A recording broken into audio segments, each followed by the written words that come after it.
Welcome to my channel. ఈరోజు అమ్మ వంటల రుచిలో మిగిలిన అన్నంతో గుంత పొంగనాలు ఏ విధంగా తయారు చేయాలో చూద్దాం.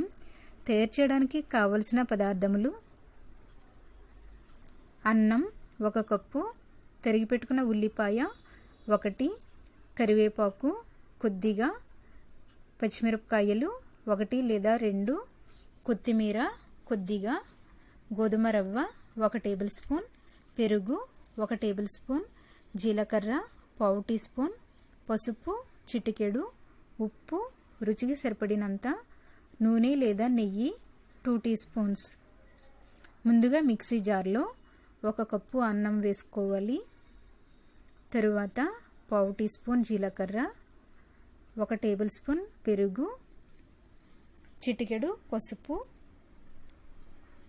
1 టేబుల్ స్పూన్ గోధుమ రవ్వ, రుచికి సరిపడినంత ఉప్పు వేసుకొని మెత్తగా బ్లెండ్ చేసుకోవాలి. ఇలా రుబ్బుకున్న తర్వాత ఒక బౌల్లోకి తీసుకుందాం. తరువాత తరిగి పెట్టుకున్నటువంటి ఉల్లిపాయ ముక్కలు,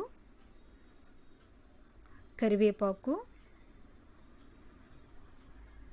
పచ్చిమిరపకాయ ముక్కలు, కొత్తిమీర వేసుకొని అంతా బాగా కలుపుకోవాలి. ఇలా ముద్దలా అయ్యేలా కలుపుకోవాలి. మీరు అవసరం అనిపిస్తే 1 టేబుల్ స్పూన్ వాటర్ వేసుకొని కూడా కలుపుకోవచ్చు.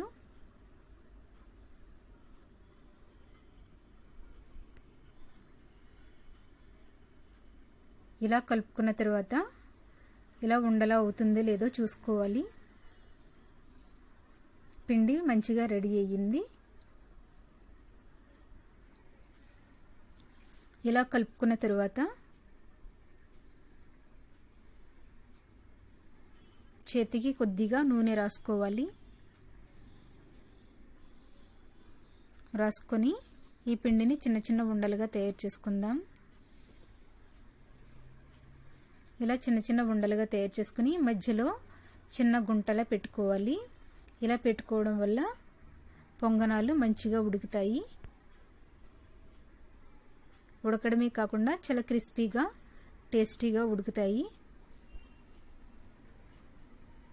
ఇలా ముందుగానే తయారు చేసి పెట్టుకోవచ్చు. లేదంటే స్టవ్ మీద పొంగనాలు ప్యాన్ పెట్టుకున్న తర్వాత కూడా ఇలా ఉండలుగా చేసుకుని కాల్చుకోవచ్చు. నేను ఇలా కొద్దిగా తయారు చేసి ఉంచాను.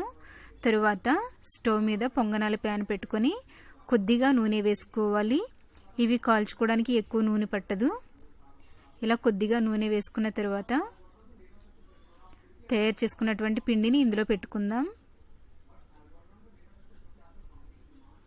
వీటిని వేడివేడి అన్నంతోనైనా తయారు చేసుకోవచ్చు. లేదంటే మధ్యాహ్నం మిగిలినటువంటి అన్నంతో ఈవినింగ్ స్నాక్గా తయారు చేసుకున్నట్లయితే చాలా క్రిస్పీగా చాలా టేస్టీగా ఉంటాయి.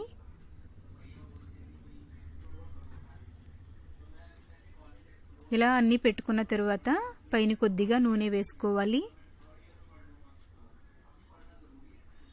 తరువాత మూత పెట్టుకొని లో ఫ్లేమ్లో 5 నుంచి 8 నిమిషాల వరకు కాల్చుకోవాలి. ఇలా ఒకవైపు కాల్చుకున్న తర్వాత ఇంకొక వైపు కూడా కాల్చుకుందాం.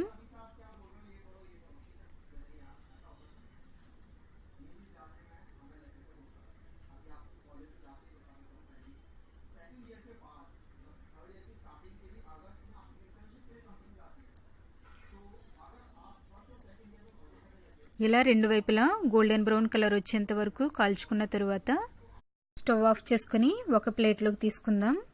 వేడివేడిగా అన్నంతో గుంత పొంగనాలు రెడీ అయ్యాయి.